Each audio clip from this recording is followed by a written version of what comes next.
Assalamualaikum warahmatullahi wabarakatuh. Sobat Jazirah, rahimakumullah. Bagaimana kabarnya? Semoga kalian semua senantiasa dalam lindungan Allah dan senantiasa diberikan rizki yang barokah.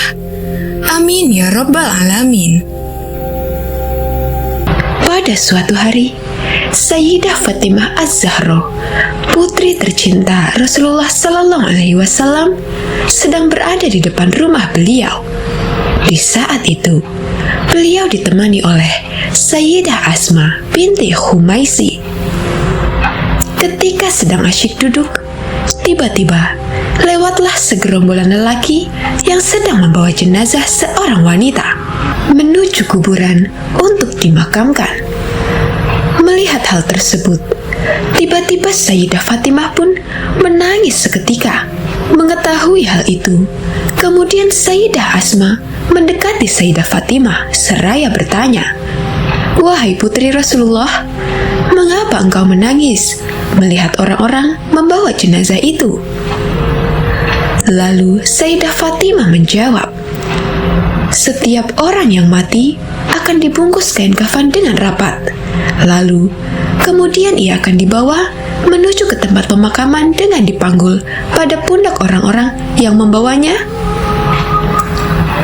Lalu Sayyidah Asma menjawab, "Tentu wahai putri Rasulullah." Lalu Sayyidah Fatimah melanjutkan lagi, "Dan begitupun aku. Kelak ketika aku nanti telah mati, pasti aku juga akan dipanggul di atas pundak-pundak orang yang membawaku ke kuburan." Lalu Sayyidah Asma menjawab, "Benar sekali ya putri Rasulullah." Kemudian Sayyidah Fatimah pun menangis lagi seraya berkata, "Itulah yang membuat aku menangis. Sungguh aku sangat malu jika nanti aku telah meninggal, kemudian aku dibungkus dengan kain kafan yang sangat rapat, lalu kemudian aku pun dipanggul di atas pundak orang-orang untuk dibawa ke kuburan. Sementara orang yang mengiringi jenazahku melihatku. Itulah yang membuat aku merasa sangat malu, karena mereka akan melihat lekuk-lekuk tubuhku." Mendengar ungkapan dari Sayyidah Fatimah, lalu Sayyidah Asma pun berkata, "Wahai putri Rasulullah, di saat aku ke negeri Habasyah, aku melihat jenazah yang dibawa ke kubur diletakkan di sebuah tempat yang disebut keranda. Aku rasa itu dapat menutupi pandangan orang-orang terhadap lekuk-lekuk tubuh jenazah yang sedang dibawa." Mendengar cerita dari Sayyidah Asma, lalu Sayyidah Fatimah pun tersenyum dan wajahnya pun terlihat berseri. Lalu dia berkata, "Aku wasiatkan kepadamu, ya Sayyidah Asma, jika nanti aku mati, maka suruhlah orang-orang meletakkan jenazahku itu di atas keranda, agar mereka tidak bisa melihat lekuk-lekuk tubuhku." Semenjak itu, akhirnya umat Islam di seluruh dunia pun menirukan hal yang sama pada jenazah Sayyidah Fatimah dengan meletakkan jenazah si mayit di atas keranda untuk dibawa ke pemakaman. Yang perlu dicermati di sini ialah bagaimana mulianya sifat Sayyidah Fatimah. Walaupun dia telah menjadi mayat, akan tetapi dia masih merasa malu dan lekuk-lekuk tubuhnya yang dilihat oleh orang lain. Subhanallah. Lalu, jika kita bandingkan dengan para wanita di zaman sekarang, apakah masih ada di antara mereka yang memiliki rasa malu walaupun hanya secuil saja seperti Sayyidah Fatimah? Wallahu a'lam bishawab. Semoga kita semua dapat memetik hikmah dalam cerita tersebut dan juga dapat kita jadikan pelajaran untuk kehidupan kita sehari-hari. Amin ya rabbal alamin. Kisah selanjutnya. Setiap hari, malaikat Israel dan Nabi Idris beribadah bersama. Suatu kali, sekali lagi Nabi Idris mengajukan permintaan, "Bisakah engkau membawa saya melihat surga dan neraka?" "Wahai Nabi Allah, lagi-lagi permintaanmu aneh," kata Israel. Setelah malaikat Israel memohon izin kepada Allah, dibawanya Nabi Idris ke tempat yang ingin dilihatnya. Ya Nabi Allah, mengapa ingin melihat neraka? Bahkan para malaikat pun takut melihatnya, kata Israel. Terus terang, saya takut sekali kepada azab Allah itu. Tapi mudah-mudahan iman saya menjadi tebal setelah melihatnya. Nabi Idris menjelaskan alasannya. Waktu mereka sampai ke dekat neraka, Nabi Idris langsung pingsan.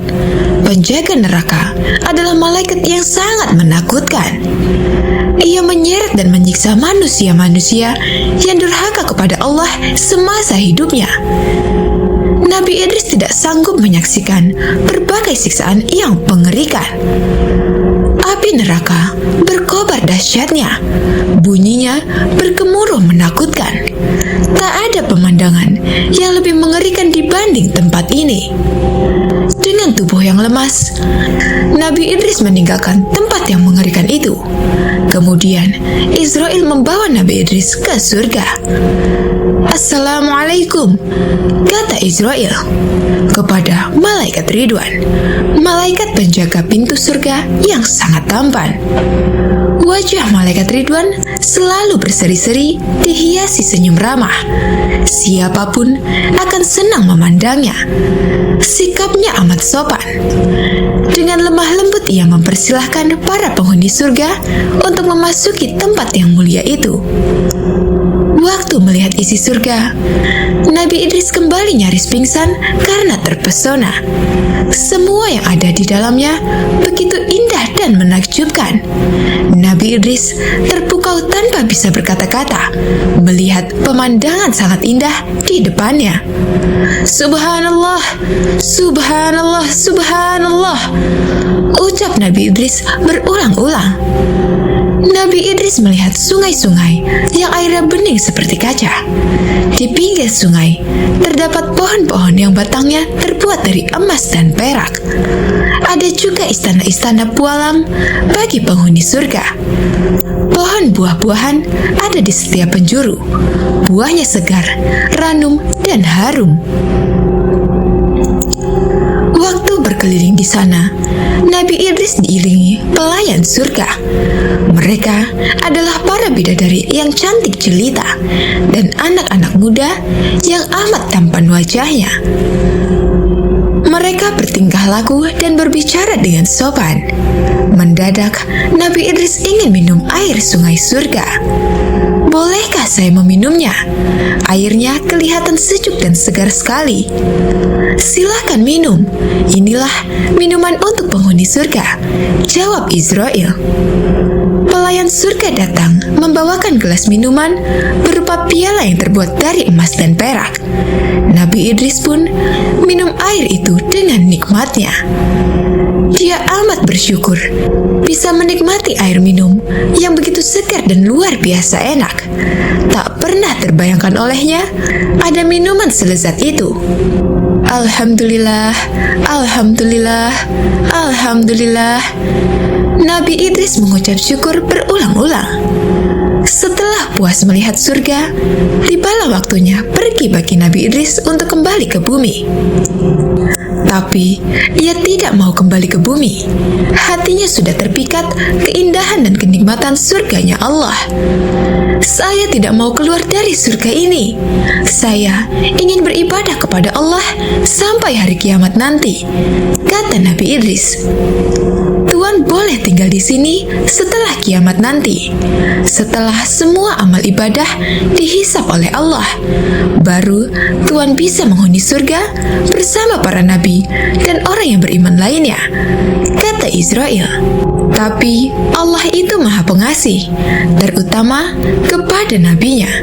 Akhirnya Allah mengkaruniakan sebuah tempat yang mulia di langit, dan Nabi Idris menjadi satu-satunya nabi yang menghuni surga tanpa mengalami kematian.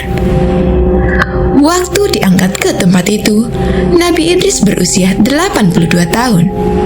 Allah Subhanahu wa Ta'ala berfirman, dan ceritakanlah Idris di dalam Al-Quran.